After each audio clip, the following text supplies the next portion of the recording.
আমার দেখা বা জানাশোনা এই তৃতীয় বিশ্বযুদ্ধ। আসলে ইরানের উপর কেন এত নজর, ইসরায়েল আমেরিকার এত নজর কেন? যখন ইসরায়েল হামাসের উপরে যুদ্ধ চালাছে তখন তো কোনো রাষ্ট্র কথা বলে নাই, ইরানই কথা বলছিল। এটাই কি তার অপরাধ? আর ইরান মুসলিম কান্ট্রি, গোর জ্বলায় কথা বলে, শক্তি দিয়ে কথা বলে, ইসলামের শক্তি দিয়ে কথা বলে, এটাই কি তার অপরাধ?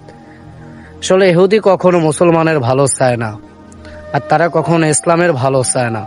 তারা সব সময় ইসলামের শত্রু এবং মুসলমানের শত্রু। কিন্তু অনেকে দেখি এই দোষ ওই দোষ নিয়ে বইসা থাকে। আসলে ভাই, আমেরিকা যার দিকে তাকায় তাকে কি সাইরা দেয়? ইসরায়েল যার দিকে তাকায় তার দিকে কি সাইরা দেয়? সাইরা দেয় না। আজকে এক রাষ্ট্র, আগামী দিন আর এক রাষ্ট্র, আগামী দিন আর এক রাষ্ট্র, এরকম করে দিন দিন কি এক এক রাষ্ট্রের উপরে নজর পড়ে। আসলে আমরা বুঝি না কিছু। কেন মানুষ এত বোকা? মানুষ কেন এত বোকা?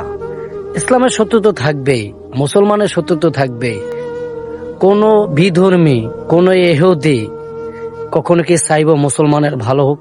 তার কি কখনো চাইব ইসলামের বিজয় হোক, মুসলমানের বিজয় হোক, দেশে ইসলামের বিজয় হোক?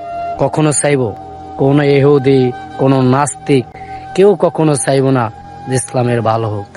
কিন্তু আমার একটা কথা, অনেক মানুষে দেখি সুন্নি নাকি ওহাবি এক একটা দল নিয়ে বিভক্ত থাকে। আসলে কি, যারা এগুলো নিয়ে বিভক্ত থাকে, আজকে আমারে মারে একজন চুপ থাকে, কালকে আরেকজন মারে আমি চুপ থাকি, এটাই কিন্তু আমাদের দুর্বলতা।